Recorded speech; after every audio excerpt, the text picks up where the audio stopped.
जैसे पीली पीली सरसों से लहराता खेत हो। Oh wow!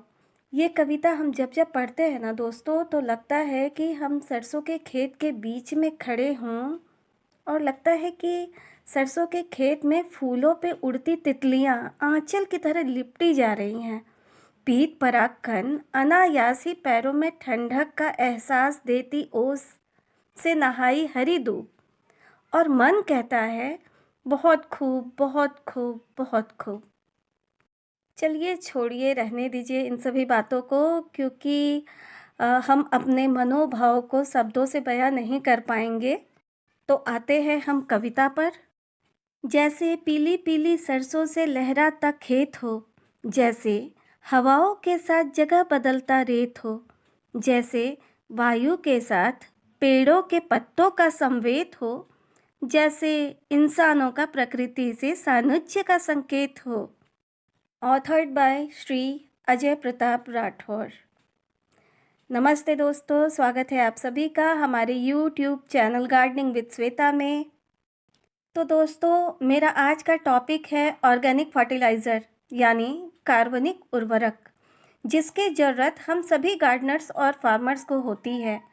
चाहे हम किसी भी स्केल पर गार्डनिंग कर रहे हों, चाहे 2-4 गमले ही क्यों ना हों, खाद से हमारी मिट्टी, पेड़ पौधे और हमारा पर्यावरण सभी खुश रहते हैं, और वो खुश तो हम भी खुश।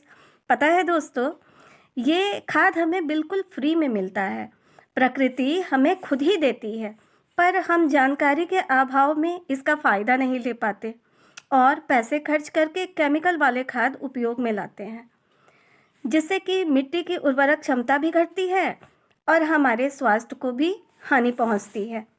तो चलिए बताते हैं कि वो कौन कौन सी चीज़ें हैं जिसको कि हम खाद के रूप में उपयोग कर सकते हैं और इससे क्या क्या लाभ हैं। तो बने रहिए अंत तक और पूरी जानकारी लीजिए। पहला है गोबर की खाद यानी काउ डंक मैन्योर। यह एक जैविक खाद है जो मिट्टी की उर्वरता और पौधे की गुणवत्ता बढ़ाने में मदद करती है। इसमें नाइट्रोजन, फास्फोरस, पोटेशियम और कार्बनिक पदार्थ होते हैं, यानी कि NPK, जो हम काफ़ी महंगे और केमिकल वाले खरीद कर लाते हैं। पौधे के लिए ये तीन जो हैं ये मुख्य घोषक तत्व हैं। ये पौधे के विकास और उत्पादन के लिए बेहद महत्वपूर्ण है।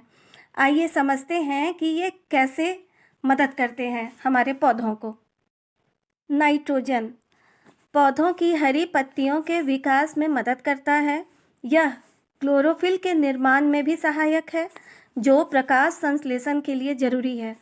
पौधे की वृद्धि और पत्तियों की संख्या बढ़ाने में भी मदद करता है। फास्फोरस यानी P पौधों की जड़ों को मजबूत और गहरा बनाने में मदद करता है। यह ऊर्जा स्थानांतरण यानी कि ATP में सहायता करता है, जो पौधे की हर कोशिकीय गतिविधि के लिए आवश्यक है। फूल और फल बनने में भी सहायक है। फलों और फूलों वाले पौधे के लिए अधिक लाभकारी है ये। पोटेशियम यानी K पोटेशियम पोटेशियम पौधे में पानी का संतुलन बनाए रखने में मदद करता है। यह रोग प्रतिरोधक क्षमता को बढ़ाता है और पौधों को तनाव यानी स्ट्रेस फ्री करने में मदद करता है। जड़ और तना मजबूत करता है। फल और बीज की गुणवत्ता बढ़ाता है। दूसरा है केचुए की खाद यानी वर्मी कंपोस्ट। ये एक जैविक खाद है, केचुए की मदद से बनाया जाता है। इससे हमारे पौधे को NPK यानी नाइट्रोजन, फास्फोरस, पोटास और सूक्ष्म पोषक तत्व यानी माइक्रोन्यूट्रिएंट्स मिलते हैं, और ये मिट्टी में नमी भी बनाए रखता है। पर्यावरण के लिए भी अनुकूल है, मिट्टी को भुरभुरी और पौधे के जड़ों के लिए भी अनुकूल है। तीसरा है पत्ते का खाद यानी कि लीफ कंपोस्ट। ये भी एक प्रकार का जैविक खाद ही है, जो सूखे या हरे पत्तों को सड़ाकर बनाया जाता है। यह मिट्टी को उपजाऊ बनाने, नमी बनाए रखने और पौधे के अच्छे वृद्धि के लिए उपयोगी है। इसे घर पर आसानी से तैयार किया जा सकता है। इसके भी वही सारे फायदे हैं जो वर्मी कंपोस्ट और काऊ डंग मैन्योर के हैं। चौथा है रसोई से निकलने वाले कचरे का खाद यानी कि किचन वेस्ट कंपोस्ट, जो कि किचन से निकलने वाले सब्जी के छिलकों से बनाया जाता है। इसमें विटामिन और मिनरल दोनों होते हैं जो मिट्टी को पोषक देते हैं। ये चारों खाद cow dung manure, vermicompost, leaf compost और किचन वेस्ट कंपोस्ट एक दूसरे के बदले में दिए जा सकते हैं। आप इसको एक दूसरे के बदले भी यूज़ कर सकते हैं। हर 15 दिनों के अंतर में आप अपने गमले में इसको डाल सकते हैं। पांचवा है बनाना पिल यानी केले के छिलके का तरल खाद। ये भी एक प्राकृतिक खाद है जिसे आसानी से घर पे तैयार किया जा सकता है। इसमें ज़्यादा मात्रा में पोटेशियम, फास्फोरस और कैल्शियम होता है। बिल्कुल फ्री में आपके किचन में मिल जाएगा। अगर आप इन सभी खाद को बनाने की विधि जानना चाहते हैं तो प्लीज़ कमेंट ज़रूर कीजिएगा। छठा है ओनियन पिल, प्याज के छिलके का तरल खाद। ये कीटों से भी बचाता है और इसमें भी पोटेशियम और फास्फोरस की भरपूर मात्रा पाई जाती है। सातवां है मटर के छिलके की तरल खाद यानी पी पिल फर्टिलाइज़र। इसमें नाइट्रोजन, पोटेशियम और फास्फोरस मिलता है। पौधे को फर्मेंटेशन होने के बाद ही लिक्विड यूज़ करें। आठवां है दही का पानी या छाछ। इन दोनों में से किसी में भी पानी मिलाकर भी आप इसको यूज़ कर सकते हैं। इसमें कैल्शियम भरपूर मात्रा में होता है। कैल्शियम के फ़ायदे क्या क्या हैं? कैल्शियम के फ़ायदे हैं पौधों की कोशिकाओं की दीवारों को मजबूत करता है ये, जिससे पौधे स्वस्थ और मजबूत बनते हैं।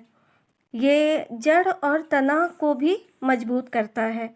ये पोषक तत्वों को अवशोषित करने में भी मदद करता है। यह पौधों को विभिन्न बैक्टीरियल रोगों से बचाता है, फंगस से बचाता है। नम्मा है लकड़ी की राख यानी वुड एश। इसमें पोटेशियम, फास्फोरस, कैल्शियम और मैग्नीशियम होते हैं जो पौधे के विकास के लिए सहायक होते हैं। ये मिट्टी के पीएच स्तर को बढ़ाता है। कीट नियंत्रण में भी इस खाद का योगदान होता है। थोड़ी सावधानियां रखनी होती हैं, जैसे कि आप इसको अम्लीय मिट्टी में ही यूज़ करें, क्षारीय मिट्टी में नहीं यूज़ करें और बहुत कम मात्रा में यूज़ करें। जैसे अगर 12 इंच का गमला है आपके पास तो आप उसमें 1 या आधा चम्मच ही दें। ग्राम के हिसाब से बताएं तो 2 से 3 ग्राम या तो पानी में मिला करके 1 लीटर पानी में मिला के दे दें या फिर गमले के किनारे किनारे में इसको आप छिड़क सकते हैं। 10वां है चूना या लाइम फर्टिलाइज़र, इसको आप कह सकते हैं। इसका उपयोग कई तरीके से होता है। ये मिट्टी और पौधे की सेहत सुधारने में मदद करता है। मिट्टी की अम्लता को भी ये कम करता है। यदि मिट्टी ज़्यादा अम्लीय है तो ये पीएच स्तर बढ़ाता है। चूना डालने से पहले मिट्टी का पीएच ज़रूर आप चेक कर लें। मिट्टी का पीएच चेक करके ही आप चूना का प्रयोग करें। यदि मिट्टी 5.5 से कम हो, मिट्टी का पीएच 5.5 से कम हो तो ही चूना उपयोग करें। ये कैल्शियम और मैग्नीशियम की पूर्ति करता है, जिससे पौधे के जड़ों का विकास होता है। इसका सीधा प्रयोग ना करें, पानी में मिलाकर ही प्रयोग में लाएं तो ज़्यादा अच्छा है। 1 से 2 ग्राम पर लीटर के हिसाब से। 11वां है गोबर के उपले का लिक्विड फर्टिलाइज़र। बनाना बहुत आसान है। इससे नाइट्रोजन, फास्फोरस और पोटास मिलता है। ये मिट्टी के सूक्ष्म जीवों को सक्रिय करता है। इसे 15 दिनों में एक बार उपयोग में लाएं। बहुत फ़ायदे हैं इसके दोस्तों, इसलिए आप ये तो 15 दिन पर ज़रूर अपने प्लांट में दिया करें। इसके हर तरह के न्यूट्रिएंट्स इसमें पाए जाते हैं और एक तरह से ह्यूमिक एसिड भी है जो पौधे के जड़ों को इस लायक बनाता है कि वो मिट्टी से न्यूट्रिएंट्स को ले सके और प्लांट तक पहुंचा सके। और ये हम लोगों को फ्री में मिल भी जाता है बहुत ही आराम से। ऐसे शहर वाले लोगों को थोड़ी दिक्कत आएगी, क्योंकि हो सकता है कि गोबर का खाद, वर्मी कंपोस्ट वगैरह खरीदना पड़ जाए, लेकिन गांव में इस तरह की दिक्कत नहीं होती है। तो अब आप ही बताइए कि क्या केमिकल वाले खाद की ज़रूरत है हमें? अगर हमें मिट्टी और पौधे से प्यार है तो बिल्कुल भी ज़रूरत नहीं है। दोस्तों, किसी भी खाद को बनाने की प्रक्रिया हम नहीं बता पाए हैं और इस वीडियो में, क्योंकि ये वीडियो बहुत लंबा हो जाता। तो अगर आप जानने के लिए इच्छुक हैं कि कौन सी खाद हम किस प्रकार घर में बना सकते हैं, तो आप कमेंट कीजिएगा। हम हर एक खाद के बारे में बहुत आसान तरीके से आप लोगों को बताएंगे और बहुत इजी वे में आप इसको घर में बना सकते हैं। तो देखा ना दोस्तों कि गार्डनिंग कितना सस्ता है। तो चलिए आज के लिए इतना ही, मिलते हैं हम फिर नेक्स्ट वीडियो में। धन्यवाद।